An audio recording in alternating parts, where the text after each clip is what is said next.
Hola, ¿qué tal? Soy Eli. El día de hoy hablaremos de un tema muy interesante llamado sistema nervioso.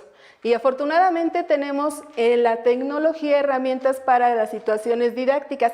Vamos a hacer uso de lo que es una herramienta situada en cienciasnaturales.es. ¿Por qué situación? Porque vamos a hablar de la unidad estructural del sistema nervioso. ¿Quién es la unidad estructural? Pues nada más y nada menos que la neurona. Aquí observamos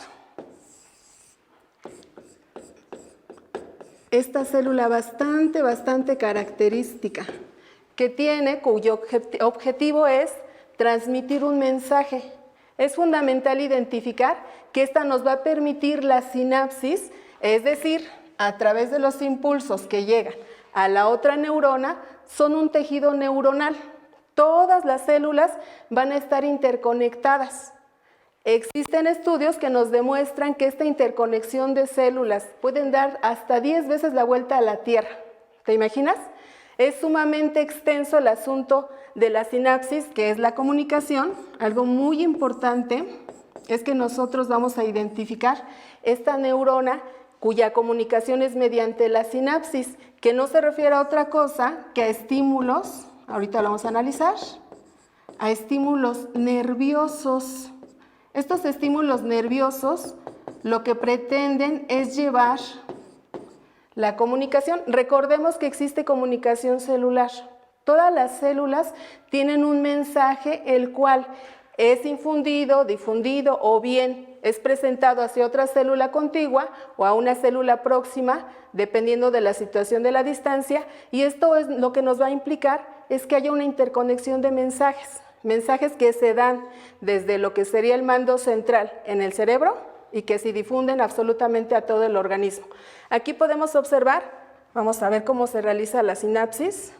Observen, esta es la situación que se presenta a nivel neuronal. Se presenta un mensaje, las dendritas van conectadas a los axones y estos axones continúan el mensaje de tal manera que sea continua esta señal. Ya una vez que el cerebro asimila la indicación, ¿qué va a ocurrir? Pues nos va a permitir dar pie a la indicación que se está elaborando o bien puede también inhibir una indicación, dependiendo la naturaleza de esta. ¿Sí? Observen. Ahí vemos claramente cómo ese impulso nervioso, recordemos que aquí juega un papel fundamental la alimentación. La alimentación nos va a dotar de esos iones que requerimos, ya sean iones de sodio, iones de magnesio, iones de yodo, que son también fundamentales para lo que son la situación del funcionamiento de los neurotransmisores. Es por eso que la alimentación nos va a dar esa prioridad. Es el combustible que requerimos, la energía que vamos a llevar a cabo y evidentemente toda la serie de reacciones químicas que se presenten van a dar continuidad a estos mensajes. Estos mensajes que se difunden a través de las redes neuronales llegan, se codifican, se asimilan y después actuamos. Esa sería la forma en la cual estaríamos hablando de las comunicaciones. Ahora, habitualmente tenemos la idea de que la célula es una unidad supermicroscópica. Y aquí tenemos una de las células de mayor magnitud. Imagínense ustedes, para llevar a cabo un mensaje desde lo que es el cerebro hasta una extremidad inferior, tenemos algunas neuronas cuya distancia o diámetro o magnitud, dependiendo también de los axones, son de hasta 1 metro. Es decir, no todas las células son de origen microscópico. A diferencia de las células de otro tipo, estas deben de establecerse de la forma más alargada posible y es la dendrita la que nos permite identificar esa magnitud. Entonces, hablamos de un cuerpo celular neuronal, hablamos de axones, que son las uniones, y entre estas dos existe algo muy peculiar. Al activar el mensaje, ¿qué va a ocurrir? Existe una hendidura que nos permite precisamente que el estímulo nervioso haga conexión con la siguiente neurona. Esa es la parte que vamos a establecer como mensaje de comunicación. Es decir, tenemos una célula emisora, que en este caso sería la neurona, y tenemos una célula receptora, que es la siguiente neurona. De esta forma se establece la sinapsis mediante estímulos nerviosos y de esa forma podemos hablar de que hay una interconexión. Ahora bien, ¿cómo está constituido el sistema nervioso? Vamos a examinar. Haciendo uso también de una herramienta tecnológica del aprendizaje, vamos a hacer ahí uso de esta diapositiva de Sketchfab, ahí analizando. Si pueden visualizar, es muy real el asunto de cómo se establece los nervios, cómo se establece la situación de la división del sistema nervioso, y es de la cual vamos a hablar en particular. Veamos. Pues bien, el sistema nervioso está constituido por dos partes. Estamos hablando de que tenemos una parte superior cuyo centro de mando es el sistema nervioso central. Aquí vamos a observar. Esta partecita es muy interesante porque es aquí donde se dan las indicaciones. En esta parte estamos hablando que está el sistema nervioso central, cuya constitución es la siguiente. Tenemos al encéfalo, y tenemos a lo que es la médula espinal. Estas son las dos partes que nos van a auxiliar a constituir lo que es nuestro centro total de mando, ese llamado sistema nervioso central. Ahora, dentro del encéfalo, nosotros conocemos o atribuimos muchas funciones a un órgano en particular. ¿A quién es ese órgano tan interesante? Pues estamos hablando del cerebro. Aquí podemos observar cómo está constituido. Ahorita lo vamos a analizar más adelante, pero voy haciendo generalidades al respecto. Entonces, el encéfalo está constituido por lo que es el cerebro y lo que es el bulbo raquídeo. Estas son las partes del mesencéfalo. Aquí lo vamos a colocar.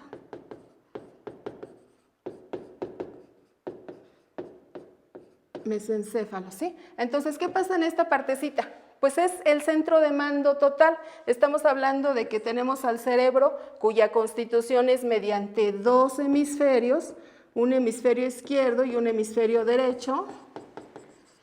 Y ahorita retomamos ese asunto, pero interesante es aquí, está el mesencéfalo, está el bulbo raquídeo, está la protuberancia, los cuales van a unir al sistema nervioso central con lo que es nuestro sistema nervioso periférico.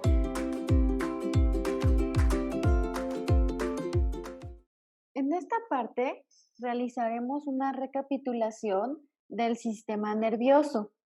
Este va a estar dividido en central y en periférico.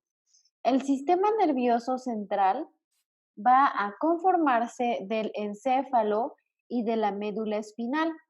Esta médula espinal, a su vez, se va a dividir en cerebro, cerebelo y bulbo raquídeo. Por otro lado, el sistema nervioso periférico va a dividirse del sistema nervioso somático y el sistema nervioso autónomo. El sistema nervioso somático va a encargarse de todos los nervios, tanto sensitivos como motores o mixtos, los cuales van a ayudar a transmitir las señales o los impulsos. Mientras que el sistema nervioso autónomo va a componerse del simpático o del parasimpático, dependiendo las diferentes circunstancias en las que se utilice o las diferentes funciones que estos realicen. ¿Sí? Hablando de este asunto del cerebro, ahí vamos a hacer una pequeña pausita para que podamos establecer cuál es su funcionalidad. Estamos hablando de que tenemos constituido lo que son los hemisferios. Y bastante interesante aquí una parte muy medular. Estamos hablando de que tenemos el hemisferio derecho y tenemos lo que es el hemisferio izquierdo. ¿Sí? Aquí algo interesante. Nosotros hablamos de sistemas de lo que es emocionalidad, de sistemas racionales, de pensamientos. Toda esta situación está encaminada de acuerdo a cuál es el hemisferio que está actuando. Y entonces, hablando ya de la otra situación, ahora vamos a ubicarnos en la parte de la columna vertebral. Ya mencionábamos, la médula espinal nos está apoyando en este aspecto. ¿Por qué situación? Porque tenemos nuestro centro de mando, que es nuestro sistema nervioso central, del cual acabamos de hablar, y ahora vamos a hablar de lo que sería la parte, que es aquí en esta partecita, vamos a hacer ahí una situación, vamos a enderezarlo para que la columna quede recta. Aquí lo interesante es lo siguiente, ahí está. Si nosotros hablamos de esa parte, vamos a tener una situación que nos va a hablar de la intercomunicación de estos dos sistemas. Ya dejamos a un ladito el asunto del sistema nervioso central y ahora vamos a hablar del sistema nervioso periférico, ¿sí? Son las partes que integran esta red neuronal. Ya mencionábamos, por esa razón las neuronas comienzan en el cerebro, pero llevan los estímulos hasta absolutamente cualquier extremo de nuestro cuerpo. Entonces, dentro de lo que es el sistema nervioso periférico, tenemos lo que es la parte de la médula espinal y aquí una situación. Dentro de la médula espinal, pues nosotros ya identificamos varias partes, ¿sí? Esta es la parte de la médula espinal, toda esta partecita. Y aquí tenemos lo que es el agregado de terminales nerviosas, ¿sí? Ahorita vamos a dar un dato curioso respecto a este asunto del cerebro. Siempre hablamos del cerebro, pero estamos hablando de que porque es una situación de las neuronas donde se desencadena toda la sinapsis y lleva los transmisores a todo el demás cuerpo, pero ahorita vamos a mencionar algo respecto al estómago y respecto a la piel, ¿sale? Entonces, en esta médula espinal nosotros podemos observar cómo está constituida. ¿Qué va a pasar? Pues tengo una parte que está relacionada con las cervical.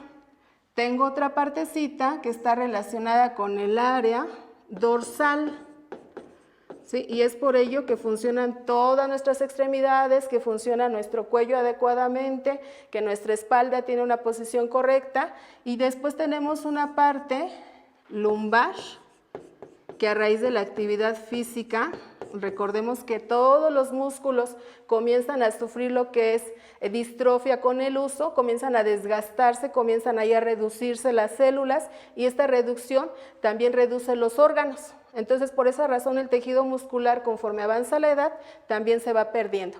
Ahora, esto es el área lumbar. También tenemos lo que es el área sacra, que ahí ya está más relacionada con lo que son las extremidades inferiores, pero esta partecita nos permite identificar cómo a través de los nervios podemos intercomunicar todos los órganos, todos los sistemas y aparatos tienen una interacción continua, tienen una interacción en la cual nos permite hablar de la funcionalidad total. Ya lo hablábamos, somos un cúmulo de trillones de células y eso permite que estas células interactúen y nos puedan dar prioridad para poder tener a cabo las funciones vitales, ¿sí? Mencionábamos un aspecto muy interesante. Casi siempre hablamos de una situación de sistema nervioso y lo relacionamos mucho con lo que es el cerebro. Sin embargo, aquí haciendo referencia a este asunto, nosotros podemos hallar que en realidad existen tres fundamentos para esta situación de equilibrio. Está el cerebro, que nos da las indicaciones. Otra situación muy peculiar aparece en el aparato digestivo y se refiere nada más y nada menos que al estómago. ¿Qué pasa con el estómago? Pues si nosotros hacemos un comparativo, ha habido estudios que demuestran que hay más terminales nerviosas en el estómago que en la propia médula espinal, en todo lo que es nuestra columna vertebral. ¿Qué significa esto? Pues que el estómago también tiene la capacidad de pensar. Esos neurotransmisores, esos nervios que están unidos a él, le permiten también tomar decisiones. Es por ello que casi siempre cuando te imaginas o tienes miedo o tienes alguna situación de estrés, las hormonas hacen su papel. ¿Y qué va a ocurrir? Pues lo que incida dentro de tu aparato digestivo va a tener un contexto de salud total. Es decir, si tú tienes algún problema en el aspecto emocional y ese problema en el aspecto emocional no lo asimilas, el estómago paga las consecuencias, hace un mal funcionamiento y este mal funcionamiento que va a llevar a cabo, pues va a llevar a cabo un desequilibrio. El estómago también piensa, así que cuando consumas tus alimentos, ten cuidado de esta situación. Recuerda que nosotros debemos de tener un equilibrio total entre lo que es la salud física, la salud emocional y la salud social. Entonces ahí el tip para mantener una alimentación adecuada. Si el estómago piensa, no lo trates como basurero, como algunos mencionan, de repente la situación del estómago va a impactar en todo el organismo, ¿sí? Otra situación muy importante nos los da lo que es la piel, que es considerado como nuestro tercer cerebro. ¿Por qué razón? Porque este es el medio de transmisión de lo que es nuestro medio externo con nuestro medio interno, ¿sí? Hay una intercomunicación también. Es muy importante que tomes en cuenta que los receptores en la piel también, si no llevamos a cabo un cuidado adecuado, ¿qué va a ocurrir? Pues finalmente va a haber un desequilibrio. Es por ello que es fundamental que nosotros podamos tener una homeostasis respecto a este asunto si nosotros llevamos a cabo todas las circunstancias que nos lo permitan. Entonces tenemos estos receptores, los del cerebro, los del estómago y los de la piel, ¿sí? Es decir, vamos de lo somático a lo psíquico, ¿sí? Todo comienza en lo que sería nuestro aparato digestivo. Entonces toda esta situación nos conlleva a hacer una analogía. Imaginemos para recapitular, tienes un ordenador, tu ordenador es la parte que corresponde al sistema nervioso central y toda la red que establece toda esta situación de a lo mejor tu internet es lo que estaría hablando, la analogía para lo que son los nervios. Entonces prácticamente hablamos de la importancia de todos los sistemas, pero no podemos hablar de que uno funcione aislado mediante el otro. Todos tienen una conexión directa, todos son fundamentales para el desarrollo de la funcionalidad vital y obviamente todos a la larga sufren también desgaste, ¿sí? En otro tema, más adelante hablaremos de los neurotransmisores y la importancia de estos, cómo el estrés puede ser una situación bastante trágica dentro de lo que es la acumulación en este sistema. Una vez que este sistema falla, las indicaciones que se dan no son las correctas y por evidentes razones pues se va a presentar un desequilibrio que posteriormente puede ser también lo que es la presencia de una enfermedad. Pues sí, espero que haya sido de tu agrado esta información. Continuamos y nos vemos para la próxima. Adiós.